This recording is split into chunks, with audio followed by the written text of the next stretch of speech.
Welcome back, folks, to Startup Showcase.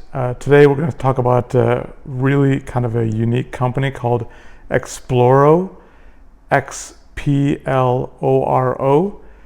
They were started in the UK and then have since moved to Cleveland, Ohio, which is not a startup hub, although if I recall correctly, there is quite a bit of healthcare jobs and healthcare businesses. So this, no surprise, healthcare business. It's actually in the pediatric digital health space. Excuse me on that. For those who don't know, pediatric means kids medicine, basically. So Cleveland, Ohio. Let's dive into it. Okay, so their solution is basically leveraging technology to make medical therapy less daunting. Okay, that's a word salad. It's basically making it more approachable for kids. There's a lot of questions, you don't understand the process, and honestly this is true of patients of all ages. So they're just giving better understanding, making it less frightening, hopefully, and they're starting with kids. So from a competitor analysis, this seems like it might be first to market, certainly as a digital tool. So, but someone else can chime in if they see something else, but it looks like could be first to market. Website xploro.health, so they have one of those cool, unique endings instead of .com. I don't know about product market fit. Tough to say.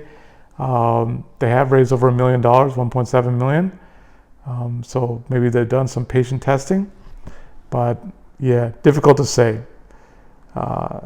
As far as what is the problem they're addressing, kind of hinted at it, the lack of visibility, lack of information for patients of any age, but with a focus now on young patients, and their tool has not only information, but they gamify the whole process, which sounds really cool, and if it makes it less frightening for kids, I'm all for it.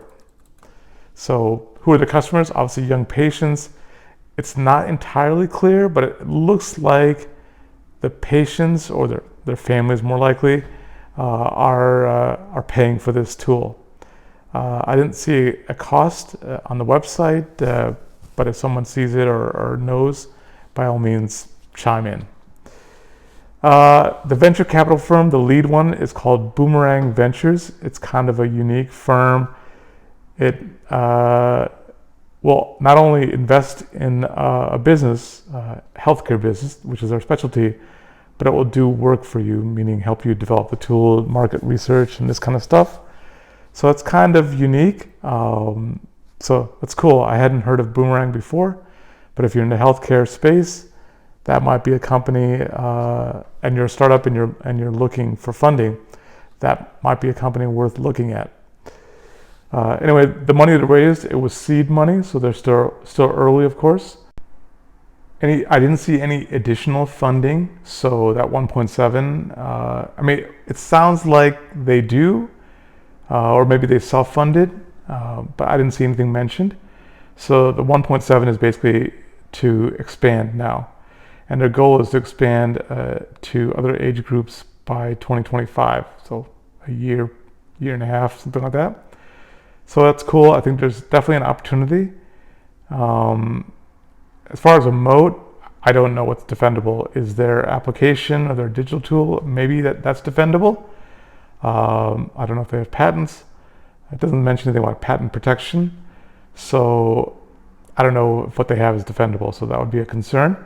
Market size, they mentioned something about $12.5 billion for the global pediatric healthcare market. My concern about that is, of course, that's not their real target audience or target market size. What is the market for information for patients? I don't know, but it's a fraction of that. Let's say it's 1% to $100 million maybe. And if you add in all the other age groups, maybe it's $1 billion. So that would be a concern. It's not a huge market. And what portion of that would they be able to capture? I don't know. So maybe that makes them a good bio candidate for somebody in the healthcare space. That's the thought. But it seems like there's a kind of a cap on how much they can actually sell, or how much they can actually sell into this space. More thoughts, is this addressing a real pain point? Yeah, information is important, but are patients willing to pay for it if that's who the real customer is here? And why start with the youngest patients first?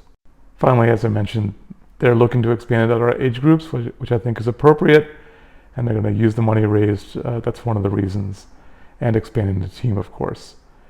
So seems like a very interesting business. They have a reasonable partner, VC partner, so maybe worth checking into. See you next time.